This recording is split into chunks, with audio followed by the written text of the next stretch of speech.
SHALAWAM TO BAHASHAM Double honors unto the apostles and the elders of Great Millstone. Salutations to all my fellow laborers that do this work in truth and sincerity, risking their lives and their freedom to do so now more so than ever.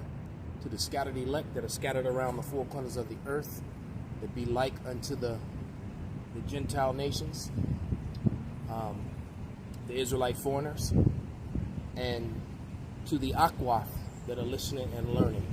To you I say Shalawam. This is your brother MALCHAAMAH from the branch of the Great Millstone here in Chicago, coming at you with another lesson in truth. Right, so it's really windy out here. I pray that the wind don't blow this camera away while we're doing this. If the Lord holds it back just for the time so I can finish this lesson. It won't be long, but this is a lesson. The inspiration behind this is a video that I spoke about before, about 2-3 videos back, that one of the beloved brothers in the camp put up, the brother Shatia, and it was called Sorry Bad Uncle Esau, This Wasn't You, the Dark Ages. And what he was doing was he was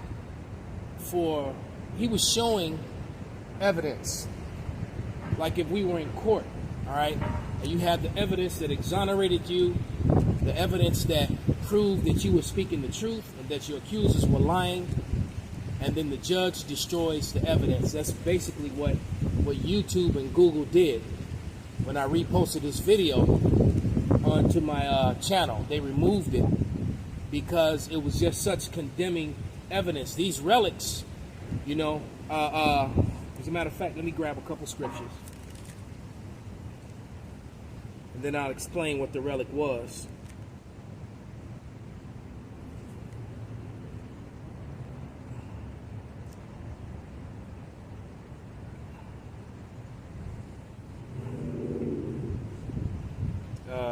This is Deuteronomy 33 and 29, which is literally one of my favorite scriptures because it's so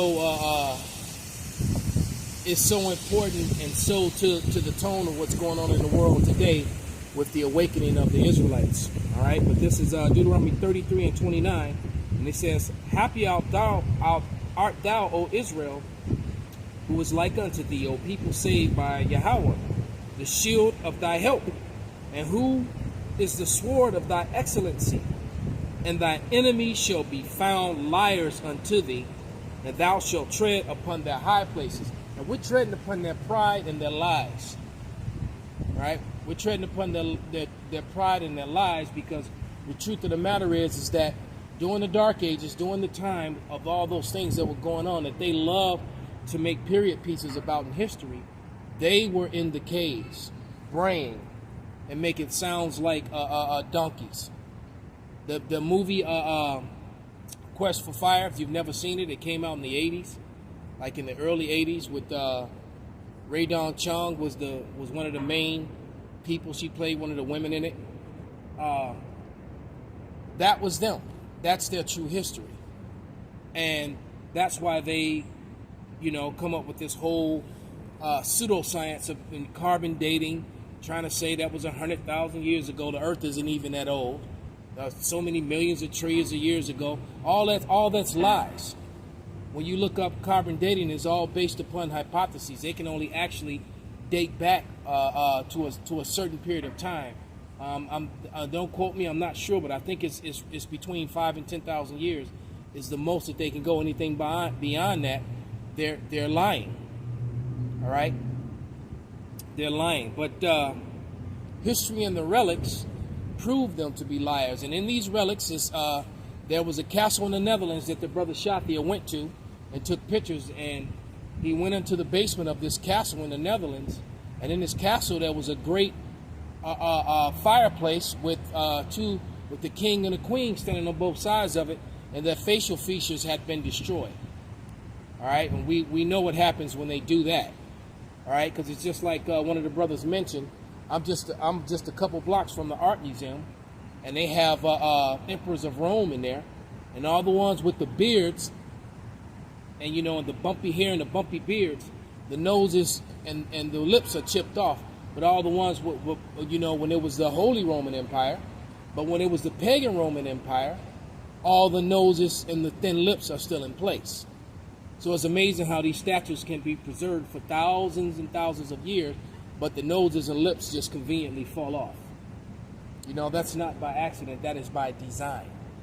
Just like, you know, over in Iraq, when they were over there in the Middle East, in Syria, when they were destroying all those museums and all those artifacts showed the people that are from the so-called Middle East as being dark-complected people with woolly, wavy, or curly hair. See, their lives can't stand anymore. That's what the problem is. This is Psalms. Let's go to the book of Psalms, chapter 85 and verse 11. And it reads, "Truth shall spring out of the earth, and righteousness shall look down from heaven." All right? So those relics are telling the truth, all right, opposite of what's in these lying textbooks. You know, it's funny, if I raise up the camera,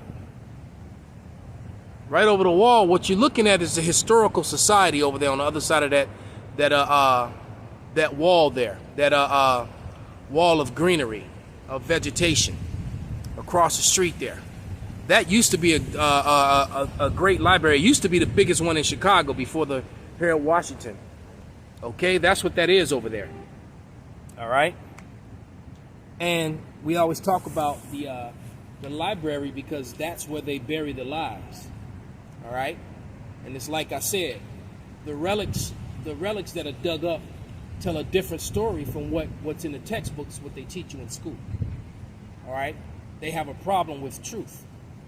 All right, and he told the truth in that video, and then he presented the evidence to prove what he was saying was true. And like I said, YouTube, Google decided to delete it. All right, because what's happening is that Esau is proud in his lies, man.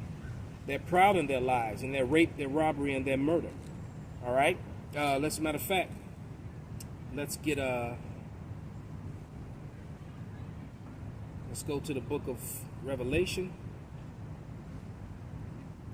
6 and 4, and it reads, "And there went out another horse that was red, and power was given to him that sat thereon to take peace from the earth, and they that should kill one another, and there was given unto him a great sword." See, Esau lived by the sword. That was his blessing, to rape, rob, kill, and murder. But he also was a liar and is still of heritages. All right, so to hide that he is the Edomite, he took on the heritage of the Greeks and called himself that. He took on the heritage of the Romans and called himself that. He took, you know, now he calls himself Australians and Europeans. He was not the Europeans. The Europeans were brown-complected people, all right, with wavy and woolly hair, not pale flesh with straight hair. That's not who the Europeans were, all right. And see, he's angry because of that. That truth comes out and that shameful spewing. Let's get that. This is Habakkuk 2 and 16. And it reads, "Thou art filled with shame for glory. Drink thou also, and let thy foreskin be uncovered. And the cup of Yahweh's right hand shall be turned unto thee, and shameful spewing shall be on thy glory." So they're lying. And it's funny, too, that shameful spewing is on their glory. And you know what? Guess what? The American flag is called Old Glory. And there's shame upon that. A lot of people look at that flag now, including Americans, with contempt. All right? They have contention with it. Because that flag represents the rape, robbery, and murder and thievery. But yet they would talk about honor and this and that, the brave, the few, the proud, and army strong and all this stuff. And that flag represents rape, robbery, and murder. No matter how they like to take and rearrange the verbiage to make it great American heroes. No, you're American thieves and murderers, right? It's like being a mercenary for a murderous king, who's usurping authorized kingdoms, because the Bible speaks completely against the stealing of other people's lands. But that's how America was taken. And then that's how America continued to make itself great, by its armies going forth and doing that. All right. And then you got, the Hollywood lies. Movies like Troy, The Last Kingdom, the story about Robert the Bruce. Inside of that story was another mini story about Robert the Black. All right. Those were not white men. Those were not Caucasian people, so-called. All right. Those were Negroes, so-called, the Israelites. And the relics that have been dug up prove it. And it's been documented in many books.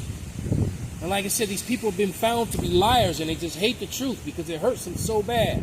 All right? And if I could be that sword that cut deep into their flesh with the truth, then so be it. I'm going to keep swinging it. All right? Then they built a whole system of white superiority, this white superiority doctrine, to cover up and protect those lies. Married it to religion. It's like I always tell you, they took what was his name? Johann Blumenbach was the one who came up with the lies of Negroid, Caucasoid, and Mongoloid. He came up with those lies, and then they took those lies later on, Darwinism, and married them to science with pseudoscience. All right, and then they married that to Ham, Shem, and Japhet, and that's why and married it to Christianity, which is also false, because the doctrines of Christianity don't line up with what's written in the scriptures. Okay? But like I said, these relics are monkey wrench, or annoying thorn in their side, that annoying pebble in their shoe. And if you've ever had on sandals, and got a rock in your shoe, then you know exactly what I'm talking about. Okay? Let's go to Micah. Get ready to wrap this up. To the book of Micah 2 and verse 2. Well, I'm going to start in verse 1, but the point is in verse 2. And it reads, "Woe to them that devise iniquity, and to sit up and paint your face in a time period and then teach that lie. That's iniquity. That's devising iniquity. And work evil upon their beds when the morning is light. They practice it is because it's in the power of their hand." But hey, it's in the power of their hand because the Bible identifies them as the wicked. The Bible identifies a race of people as the wicked. And that race of people are the same people that Alexander the Great came from. Alexander the Macedonian. They don't like that. It's like I always talk about them burning the letter. They removed the evidence. That's why they, one of the main reasons why they removed the Apocrypha. All right, because it identified exactly who the wicked is. The wicked isn't just bad people. There is a race of people that the earth was given into their control, and they are, well, as punishment to the Israelites, all right, and they are identified as the wicked. And they were going to have the earth for a period of time until their time was up. And we're living in that time. Their time is up. All right? And it says, verse 2, "And they covet fields and take them by violence, and houses they take them away, so they oppress a man in his house, even a man in his heritage." And they did exactly that. Not only did I take our land from us, we of the northern kingdom here, the so-called natives and Hispanics of this land, then they took our heritage away and gave us false ones and false labels. All right? Then they even stole the heritage of our brothers, the Judites, and called themselves Jews. This is what they do.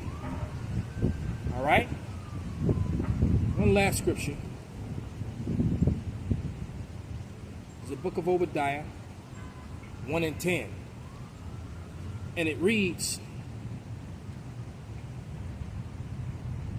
"For thy violence against thy brother Jacob, shame shall cover thee, and thou shalt be cut off forever." And that's the time that we're entering into, and it cannot happen fast enough. It simply can't happen fast enough. I pray every day that the Lord continues to speed up the time and cut down these Edomites, man, and put them in that place, man. All right? Because, it said that they will wear out the saints. We are worn out, man. Jake is thoroughly, or the earth is worn out. All right? So with that, I'm going to give all praises, glory, and honor unto YAHAWAH, BAHASHAM, YAHAWASHI, BAHASHAM, RAKAKWADASH, WA ABAB ABA, SHALAWAM.